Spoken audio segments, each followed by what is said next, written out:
শুভ সকাল বন্ধুরা, এই দেখো কত ফুল ফুটেছে আমার গাছে, দারুণ লাগছে। গোলাপি গোলাপি গোলাপি। মাছের মশলা দিয়ে করতে দিয়েছি,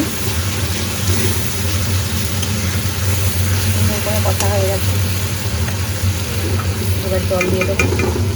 আর এখানে এনেছি কাটাপোনা মাছ, এটা করবো সর্ষে পোস্ত দিয়ে করবো মাছটা। গোপুর পুজো হলো, গোপুর পুজো কমপ্লিট করেছি। গোপুকে ভোগে দিয়েছি আপেল আর বাতাসা। আর আমার সোনা বাবা এই দেখো স্নান ধান করে বসে রয়েছে। যে এই ঠাকুরগুলো আমার উপোস যাচ্ছে, কী করা যাবে।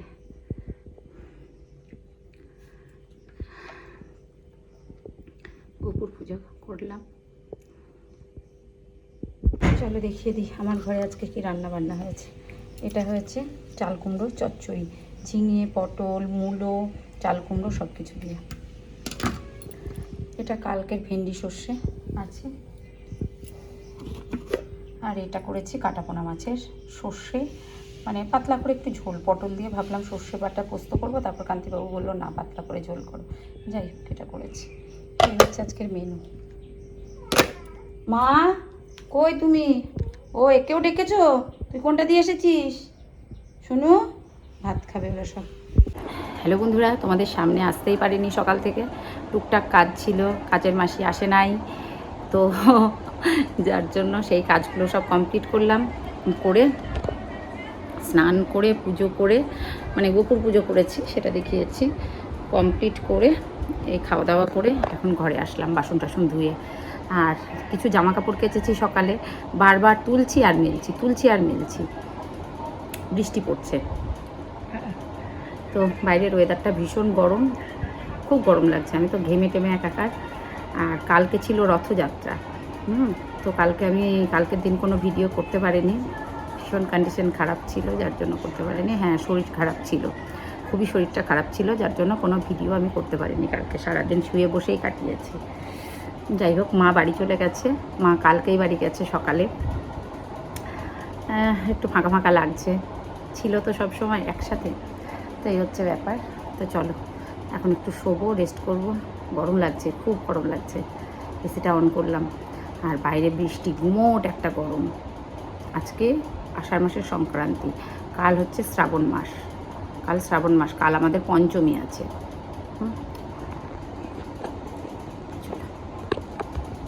একটু রেস্ট করি। শুভ সন্ধ্যা বন্ধুরা। তো এই যে এখন বসেছি কান্তিবাবুর আমি দুজনে চা খেতে আর গল্প করা বলতে গেলে, হ্যাঁ, সংসারের ওই যে টুকিটাকি কিছু জিনিস আনতে হবে, তো সেগুলোই বলছিলাম যে কি আনতে হবে। কালকে পঞ্চমী আছে, তো সেগুলো ওকে কাউন্ট করে করে বলে দিচ্ছিলাম যে মুদিখানার কি আনতে হবে, আর কি বলে ওটাকে, ফল আনতে হবে, মাছ আনতে না করলাম আমাদের জন্য। তো এই সবগুলো ও বললো কাল পঞ্চমী, কাল তো নিরামিষ। আমরা হ্যাঁ, এই আর কি। তার দিন শেষে সমস্ত কিছু কথা যেটা হাজব্যান্ড ওয়াইফের মধ্যে বলা উচিত আমার মনে হয়। তবে এখন কি আর আমাদের প্রেমালাপ? না, সেটা না, সাংসারিক আলোচনা, সাংসারিক কথা। হ্যাঁ, তবে একটা কথা আমি মানি, এই বয়সে সেটাও বুঝেছি যে জীবনে অনেক বন্ধু আসবে যাবে, তারা শুধুমাত্র ওই যে দেখতে সুন্দর, মানে দূর থেকে খুব ভালো লাগবে দেখতে, মরীচিকা হয় না, খানিকটা ঠিক সেরকম, যে দূর থেকে খুব সুন্দর লাগছে জল, কাছে গিয়ে দেখা যাবে শুকনো, তো খানিকটা ঠিক সেই মরীচিকার মতো। তো বাইরের যত বন্ধু বলো, ফ্রেন্ড বলো, যাই বলো না কেন, আমি যে কথাটা বলতে চাচ্ছি আশা করি তোমরা বুঝতে পারছো। কিন্তু সেই সব বন্ধুগুলো না, মানে ওই খুব মুখে মিষ্টি মিষ্টি কথা বলবে, তোমার থেকে হেল্প নেবে, সাহায্য নেবে, যতটা সাহায্য তুমি করতে পারবে করবে, কিন্তু দিন শেষে সেই মানুষগুলো একদম হাওয়া হয়ে যাবে। যেটা থাকবে সেটা হচ্ছে তোমার হাজব্যান্ড, আর অন্য কেউ পাশে দাঁড়াবে না। দিনের শেষে অন্য কেউ পাশে দাঁড়াবে না, সেই তোমার হাজব্যান্ডই তোমার সাথে থাকবে। তো আমরা দুজনে গল্প করছি, গল্প করতে করতে কখন যে নিজেদের মধ্যে ঝামেলা শুরু হয়ে যাবে আমরা নিজেরাই জানি না। তো কান্তিবাবুর একটা ফোন এসেছে, বিজনেস সংক্রান্ত ফোন, তো কথা বলছে। আর আমি ওকে যা কিছু বলার, যা কিছু সারাদিনের যতটুকু, সেগুলো এখন ঘ্যান ঘ্যান করে শোনালাম। ওর যতটুকু শোনার শুনলো, যতটুকু নেওয়ার নিল, বাকিটা মাইনাস করে দিল। তো এটাই হচ্ছে কথা। আর হাজব্যান্ড ছাড়া অন্য কোনো পরপুরুষ কোনো মেয়ের কোনো বন্ধু হতে পারে না, এটা আমি মনে করি। কোনো পরপুরুষ কোনো মেয়েদের কোনো বন্ধু হতে পারে না। আমার এই বয়সে এসে আমি যতদিন চারিদিকে পারিপার্শ্বিক যা দিক দেখছি সব মিলিয়ে মিশিয়ে তারা ওই ওপরে ওপরে মিষ্টি মিষ্টি কথা বলবে, সুযোগ সন্ধানী, এক কথায় হচ্ছে তারা সুযোগ সন্ধানী। তো কান্তিবাবু বেরিয়ে গেছে, আমি এখন এসেছি রুটি বানাতে। আমি বারবার একটা কথাই বলি, হাজব্যান্ড ছাড়া কোনো গতি নাই, আর ওয়াইফদেরও, হাজব্যান্ডদেরও ওয়াইফ ছাড়া কোনো গতি নাই। তো রুটি করবো কান্তিবাবুর আর আমার, 5টা রুটি হবে।